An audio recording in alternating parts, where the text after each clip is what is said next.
नमस्कार दोस्तों, स्वागत है आपके अपने YouTube चैनल टारगेट थॉट में।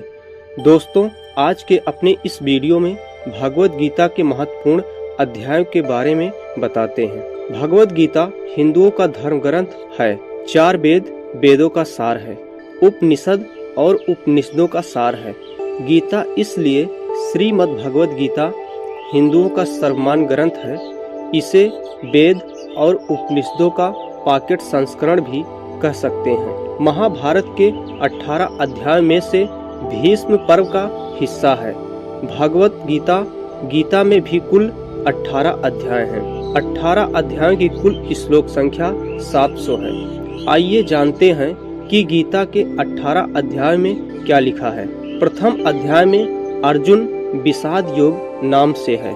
इस अध्याय में दोनों सेनाओं के प्रधान सूरवीरों की गणना, सामर्थ्य और शंख ध्वनि का कथन है। अर्जुन द्वारा सेना निरीक्षण का प्रसंग और अपने ही बंधुओं को सामने खड़ा देखकर मोह या व्याप्त हुए अर्जुन के कायरता, स्नेह और शोक युक्त वचन है। इसमें अर्जुन कहते हैं कि यदि मैं अपने ही बंधुओं को मारकर विजय भी प्राप्त कर लेता हूँ तो यह मुझे सुख नहीं पश्चाताप ही देगी। और दूसरे अध्याय में संयोग नाम से है। इसमें श्री कृष्ण कहते हैं कि इस समय यह बातें करना उचित नहीं है, क्योंकि अब तो सामने युद्ध थोप ही दिया गया है। अब यदि तुम नहीं लड़ोगे तो मारे जाओगे।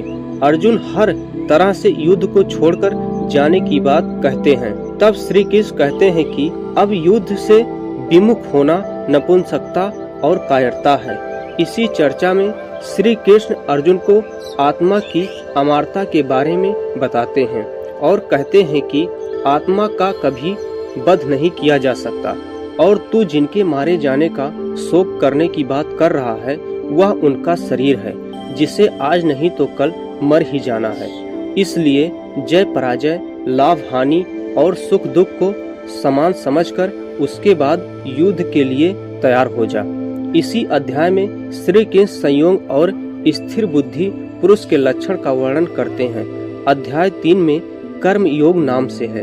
इसमें ज्ञान योग और कर्म योग के अनुसार जीवन में अनासक्त भाव से नियत कर्म करने की श्रेष्ठता का निरूपण किया गया है। इसमें कर्मों का गंभीर विवेचन किया गया है। अज्ञानी और ज्ञानवान के लक्षण तथा राग द्वेष से रहित होकर कर्म करने के लिए प्रेरणा की बातें कही गई हैं। इस अध्याय में ही हिंदू धर्म के कर्म के सिद्धांत का निचोड़ लिखा हुआ है। इससे ही यह प्रकट होता है कि हिंदू धर्म कर्मवादी धर्म है, भाग्यवादी नहीं है। श्री कृष्ण कहते हैं कि वास्तव में संपूर्ण कर्म सब प्रकार से प्रकृति के गुणों द्वारा किए जाते हैं, जो कि कर्म और कारण की एक श्रृंखला है। अध्याय 4 में ज्ञान कर्म संयोग नाम से है। इसमें ज्ञान कर्म और संन्यास योग का वर्णन है। सगुण भगवान का प्रभाव और कर्म योग का विषय, योगी महात्मा पुरुष के आचरण और उनकी महिमा, फल सहित पृथक पृथक यज्ञों का कथन और ज्ञान की महिमा का वर्णन किया गया है। अध्याय 5 में कर्म संन्यास योग नाम से है।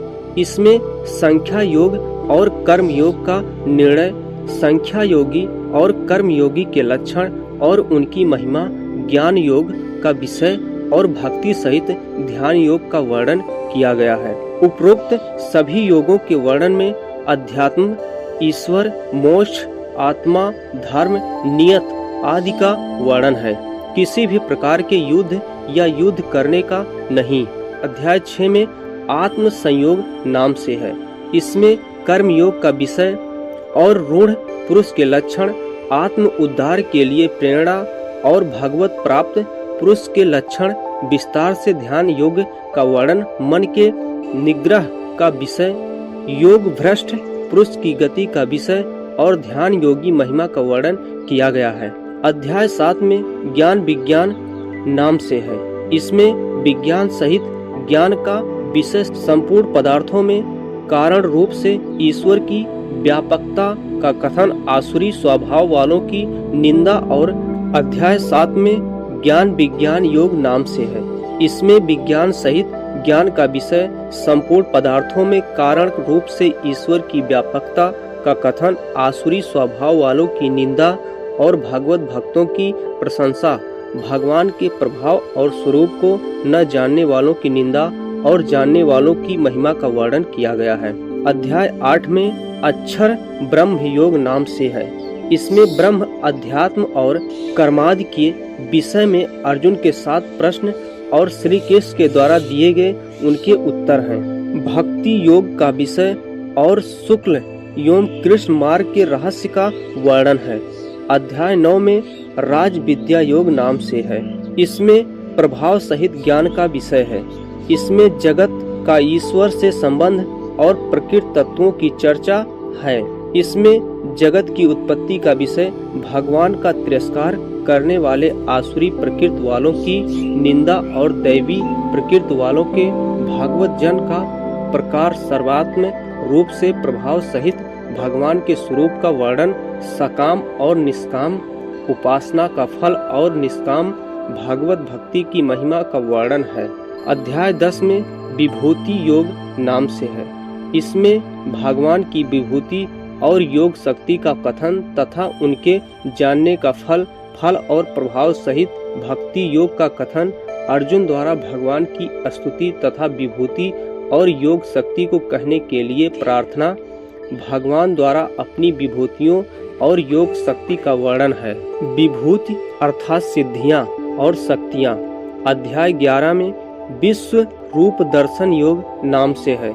इसमें विश्व रूप के दर्शन हेतु अर्जुन की प्रार्थना, भगवान द्वारा अपने विश्व रूप का वर्णन, संजय द्वारा धृतराष्ट्र के प्रति विश्व रूप का वर्णन, अर्जुन द्वारा भगवान के विश्व रूप को विश्व रूप का देखा जाना और उनकी स्तुति करना, भगवान द्वारा अपने प्रभाव का वर्णन और अर्जुन को युद्ध के लिए उत्साहित करना, भयभीत हुए अर्जुन द्वारा भगवान की स्तुति और चतुर्भुज रूप का दर्शन कराने के लिए प्रार्थना, भगवान द्वारा अपने विश्व रूप के दर्शन की महिमा का कथन तथा चतुर्भुज और सौम्य रूप का दिखाया जाना, बिना अनन्य भक्त के चतुर्भुज रूप के दर्शन की दुर्लभता का और फल सहित अनन्य भक्ति का वर्णन है। अध्याय 12 में भक्ति योग नाम से है। इसमें साकार और निराकार के उपासकों की उत्तमता का निर्णय और भगवत प्राप्ति के उपाय का वर्णन है और इसमें भगवत प्राप्ति पुरुषों के लक्षण बताए गए हैं। अध्याय 13 में क्षेत्राज्ञ विभाग योग नाम से है। इसमें ज्ञान सहित क्षेत्रज्ञ के विषय का वर्णन है और ज्ञान सहित प्रकृति पुरुष के विषय का विशद वर्णन किया गया है, अर्थात स्थिति, ज्ञान, आत्मा, परमात्मा और पंच तत्वों का रहस्यमयी ज्ञान है। अध्याय 14 में गुणत्रय विभाग योग नाम से है। इसमें ज्ञान की महिमा और प्रकृति पुरुष के जगत की उत्पत्ति का वर्णन है। सत्य, रज, तम तीनों गुणों का विषय का विशद विवेचन है। इसके अलावा भगवत प्राप्ति के उपाय और गुणवत्ता पुरुष के लक्षण बताए गए हैं। अध्याय 15 में पुरुषोत्तम योग नाम से है।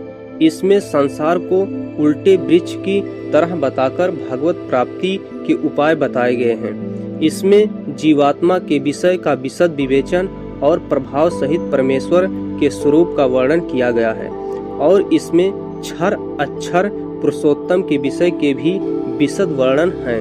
अध्याय 16 में देवासुर संपत्ति विभाग योग नाम से है।